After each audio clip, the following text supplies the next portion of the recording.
after this. So, and that brings me actually to Marilyn Biscotti, who's here, who actually is a procurement officer with the University of California, part of the team that's here. I think there are 8 of you, right? Is that right? 8 of you here today. Really appreciate you coming. Let's hear a hand for the I just want to say, my biggest fear, I didn't sleep much in April because I kept thinking, if University of California doesn't show up, this is all going to go. And they came, and they came in force. And I am very, very grateful. We've had great conversations. You guys are so open, but I know there are incredible challenges, Marilyn, because it's a big system, 600,000 people a day. So we brought you here to put us a little bit in reality, so that we can think creatively. We have to think creatively, how to deal with the reality. So please, what are your thoughts? So first of all, I have to say that, UC is very progressive. Our sustainability guideline is that we will meet in procurement 25 to 30%, and I'm speaking for UC campus and UC Health as well. 25 to 30% by 2030, we will procure sustainable foods. And that means plant-based, sustainability, and ethically produced foods. But I will tell you, in fiscal 2021-22, we did procure 19.5%, so we're 2/3 there, which is about $27 million.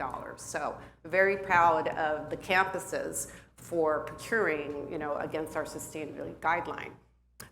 So we procure for 10 campuses and 4 medical centers, and they like to do their own thing. It's quite a challenge, but we're all there. We all agree that we need to support the sustainability guideline, for the producers, for our foods, for, the well-being of our kids, and so forth, and our land, the environment, period. So it's very difficult when you've got the campuses and the health group who have different specifications, but we are coming together to realize that we need to support where we can grow as a society and, for the earth. So we're here to support Roots of Change for that reason. But the challenges is in specifications of food, what does organic mean? What does local mean? What does regenerative production of food really mean? When I ask the campuses, the answers are all over the place. I mean, we buy halal foods, but the certification has changed. So a certification was this, and now it's not good anymore. Now it has to be hand cut. So going down this initiative, we really need to educate ourselves, we need to collaborate, and we really need to talk and get definition of what these words really mean. And that's where we could come together as university, campus, and health to say, yes, we will support this initiative, but what does it really mean?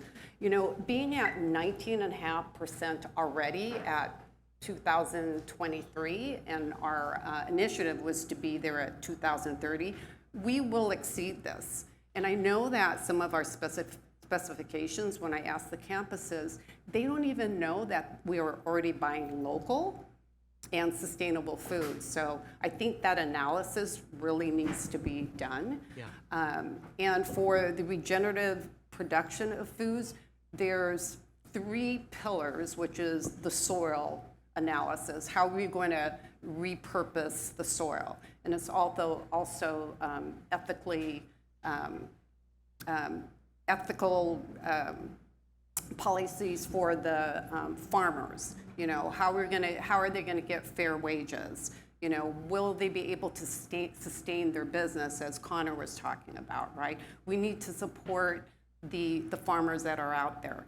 I will tell you that when they did ask me to speak on this panel, I said, I don't think you want me to speak on this panel because I come from a corporate background. So I used to work for all of the food companies, Pillsbury, Heinz, Kraft Foods, Bird's Eye Frozen Foods, and so I come from that background. But then I also said, I really believe in this initiative.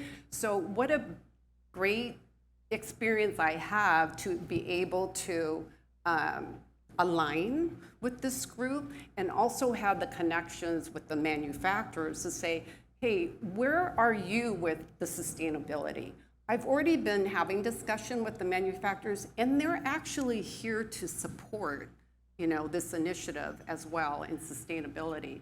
But I think what's great is they are already doing it already. They're already working with farmers who are already local. It's just under the corporate brand. So there's a lot of logistical analysis that I think really needs to be done to understand that we could almost be there.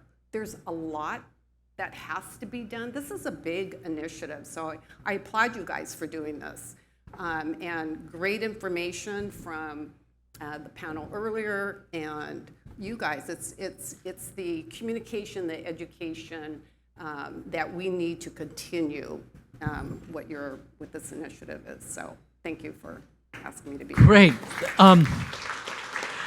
So you did say in the phone call that we had with you, I don't think I'm the right person. And what did we say? We said, no, you're the perfect person.